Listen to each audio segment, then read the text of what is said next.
watch it all swing toward that motor. Right. Ready?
Alright, so the game plan here, we have this set up at the closest we can tell to the angle, and it's just an inch or two, I think about 2 inches taller than the wing. We got to take this wing off of the rack, the right wing, take it outside and turn it around 180 degrees.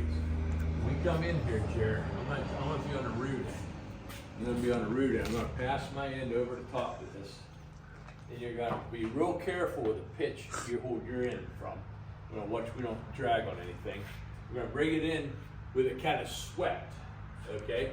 Now, what we gotta be really mindful of is first thing we gotta do is check and make sure as we swing it forward to bring it perpendicular to the fuselage, we gotta make sure we don't run out of room and we can't raise or lower too much to catch a garage door. You got me? Yeah. If Lulu was here, well, it's safer to do it with the door up so we know what we got. So we're gonna bring it in here. We're going to find out if we're close enough that we can slide that forward, and if we're not, we're going to take it back out and lower that some. I took the biggest bite I could to put like 2 inches of dihedral on the wing, maybe a little more, I guess, at the tip. And I just took a guess that it might fit like this. And we're going to, if it doesn't, we'll just go out and I'll just lower this, whatever we need to lower it. Okay, but I would like to get it a little higher than it needs to be so we can bring the strut up and make it be easier to engage it. Then we'll pull screws and drop it down, if that makes sense. Yeah. You know what? Now that I think about it, I think maybe I'll do it low. I'm going to lower it before we do this. And then we'll lift it up to put the strut on. I got it backwards. I'll give us more room so maybe this won't be an interference issue after all. So yeah, let's do it on the safe side. We'll mount the wing with the tip a little low, and we'll leave it rest on the rack, and then we'll lift it up to fit the strut in and drop it down. Because we're all set here. This is captured in here. This will just swing up and put the bolt in. Okay. So, You could also set up the step ladder inboard. And that way, if it doesn't work and we have to adjust something, we can just set the root end on the ladder, and I can just stabilize the wing while you move the we could possibly the cross member. Yeah, that's an idea. But I think by lowering this 3.5 inches, we're gonna lower this to width of 2x4. I think it's gonna more than solve our issue with it running in here. I think we're gonna be safe. But I'm glad we walked through it, because when I walked through it, I decided, I think I need to go a different route here. Let me get a pencil and mark this. And I just gave like a little bit of info about it, not a lot. Okay. But I didn't do anything with it yet because I wanted to have a conversation. Yeah, let me review it. Oh, you know what? I'm on the wrong end. Take it out in the grass and set it down. I guess we could turn it around and then switch in. Round around.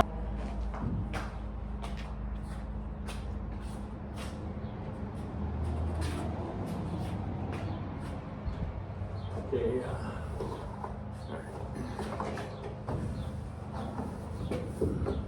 Just set it up there because I have this set.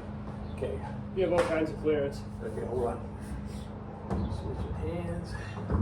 Okay, up. Watch the hinges on the trailing edge here. Can't see them, so. Oh yeah.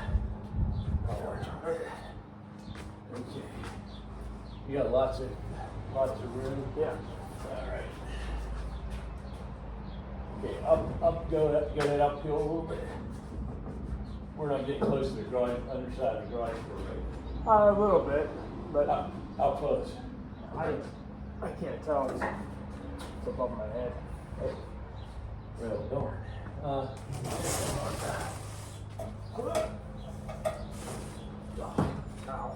Huh? Head's close. Is it close? No, you know what? We got like 6-7 inches. Okay, so bring it inboard.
I'll need you to go up on the wingtip. Okay.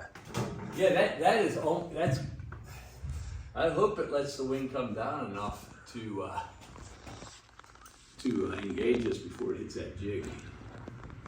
Holy crap, we're gonna have a wing on here. That bolt will be spun around. Yeah. But we had to put it in that way just because it was easier to access it, to knock it in from this side.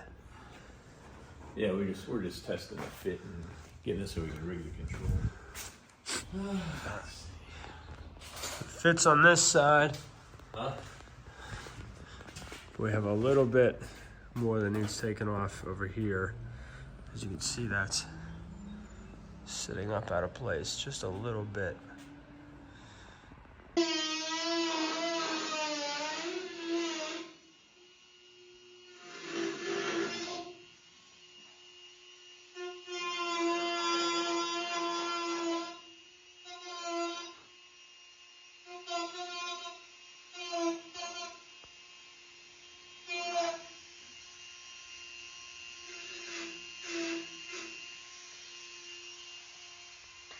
We built that jig. Show them how that sits on. It's sitting on our jig. And there's a little curve to the bottom of that airfoil. That's the first airplane I've built that has an undercamber wing on it a little bit.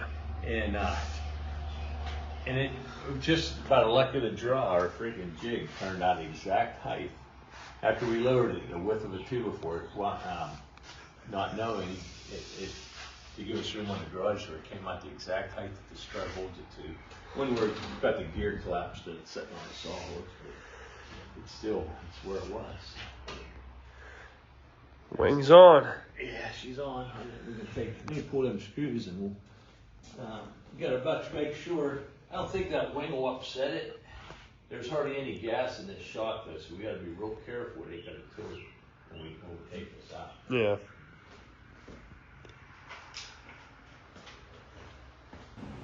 Haven't seen you guys in a while. We've been working on a lot of other projects and stuff, and we finally got back a couple days ago and got the wings put on the Badlands. And right now we're running the cables through the wings for the aileron controls. And little tip, I called Kevin today and asked him if he thought using a piece of 1/2 inch CPVC pipe to thread through the wings to guide you in putting the cables in.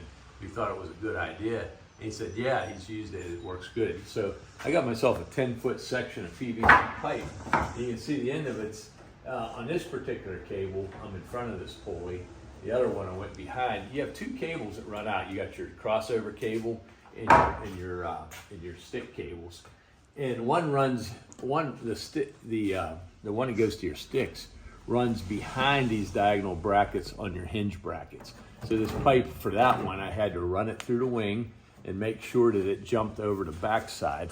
And you basically push that pipe through. And the cool thing is you work it in from under the other wing.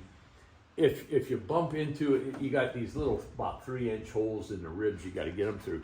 You bump into a rib, you just rotate the pipe, and the natural sag in the pipe kind of moves the end around. So every time I bumped the rib, I just backed up a hair and rotated it slowly and put gentle pressure on it, and it would find its way right through. So anyhow, you run the pipe out to where your pulleys are out here, right inboard of your bell cranks, and you stop it there, and you just push your 3/32 cable out the tube. When it comes out here, you can pull it out and hold it where you, from here to the bell crank, you can do it all by hand. And what I did, I just worked that 10-foot section back and fed it directly into the opposite wing for the same cable, made sure it went down the back side of the brackets, and just kind of, I'm seesawing back and forth. You start with the left, I started with the left wing, and threaded that cable through, and basically that rearmost cable comes through and hangs over your crossover, and your turnbuckles go here. It goes over to your bell crank on your torque tube on your stick, and then slid the pipe right back the other one and right out the other wing.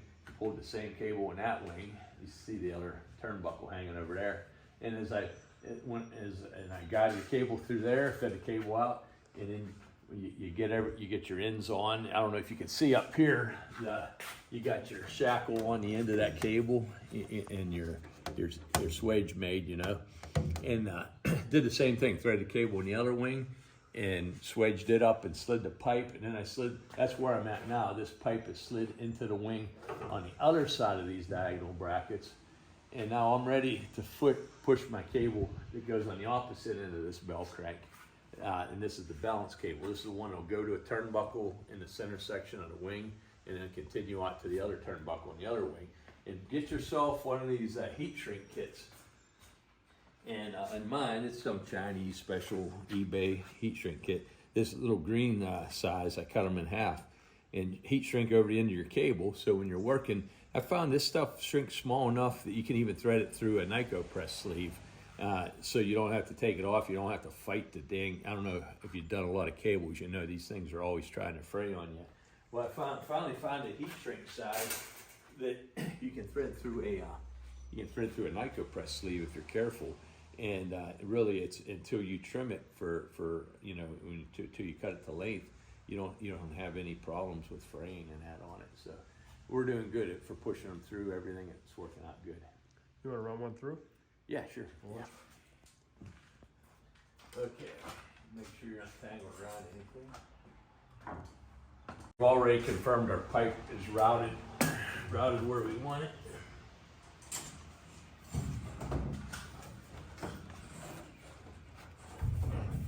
A little awkward where I got my ladder.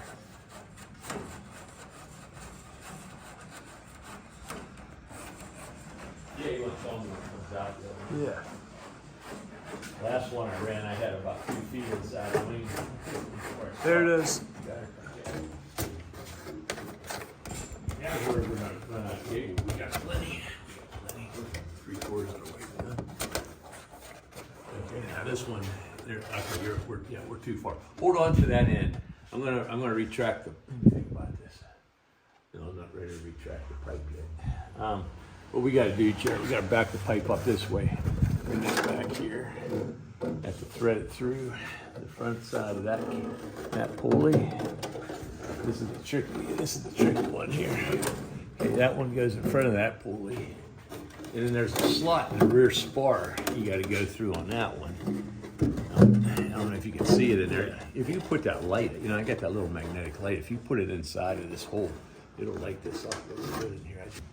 And get in this hole, get a hold of that cable, pull it out here where we can get the end swaged on it, and get the shackle put on that inner arm of the bell crank, and then we'll put the whole thing back together with the bolt on it. I probably should put the cotter pins in that one. I don't know if this one will ever come back out now that I think about it. All right. This is the first time in my life that I found a heat shrink that actually pushes through the Nikos, you know, which that's just a luxury I've never had in my life. That you know, to take care of your ends while you're working and still be able to get it through until you're almost done before you take it off. Yeah, another thing I do on thimbles, these things come with those little ears on the end, and always cut those. I learned years ago. You cut those ears off and you file, make sure it's smooth and deburred so it don't chew into the cable. But you get much better cable ends if you eliminate those stupid little 4 fingers that stick out. You gotta snip them off with a real good pair of sharp dikes, and then work them with a file or a Dremel tool to smooth them out. And that you'll get much better looking cable ends like this if you get rid of those. You get a much better loop on the end of your cable than you do with the fingers on there.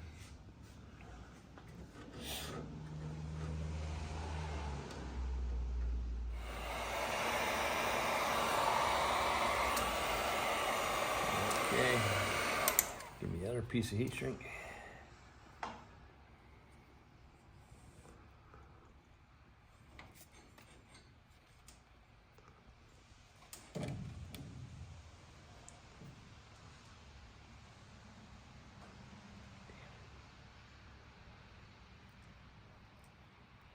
Just rotate it the way the wire's wound to try to keep it from fraying.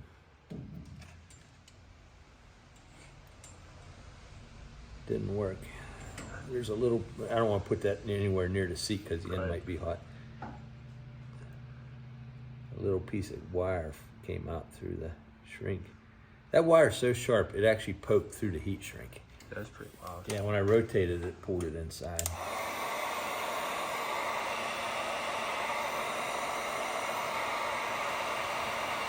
Yeah, it's like hypodermic needles. It's worse than a hypodermic needle. It's so tiny.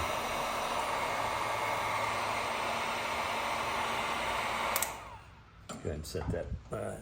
I'll unplug it. Just keep it away from the upholstery. Just set her on up 2x4. Okay, so I can leave this go. We have our crossover cable terminated out there on the bell crank. You can see we can work the bell crank by working these 2 cables.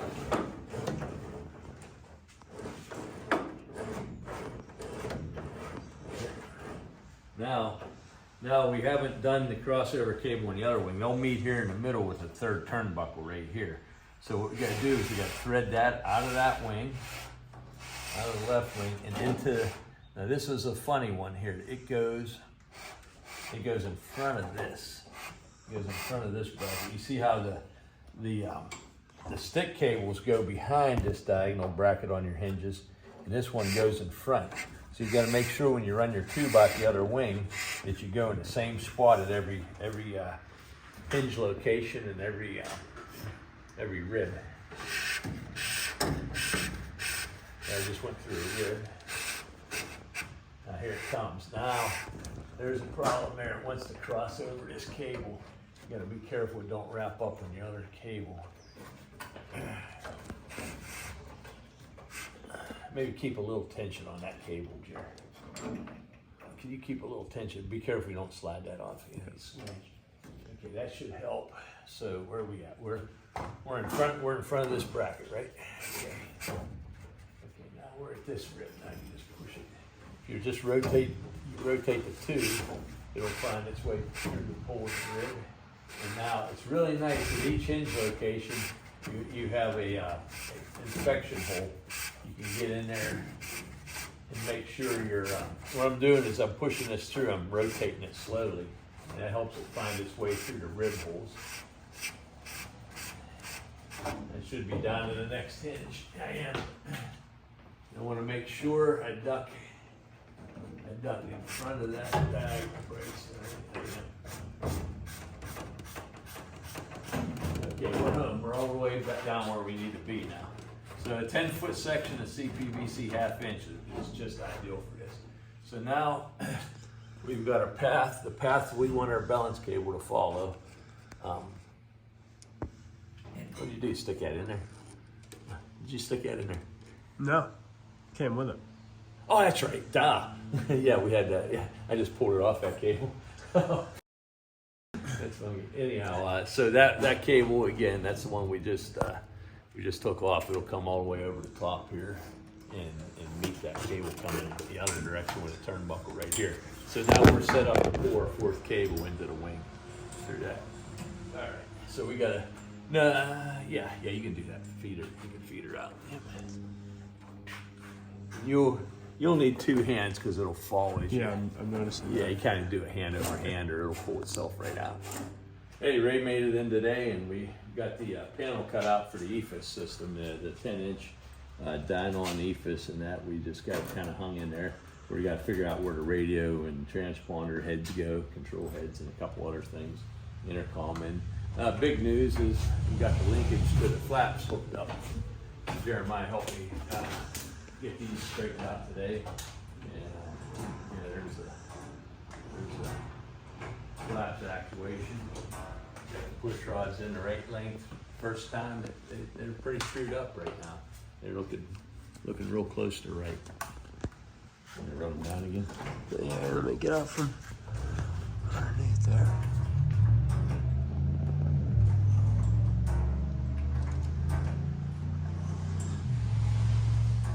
Pretty good.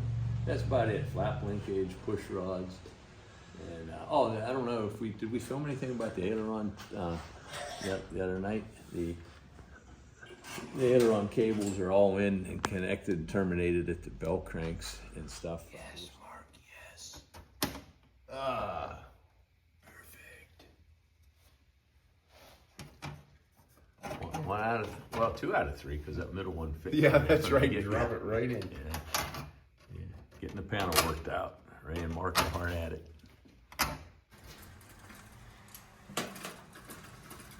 We're working on the seam covers under and over where this windshield meets the sunroof, and the guys are riveting in the nut plates for the bottom piece right now. It'll go up here on the back of the windshield where it meets the sunroof.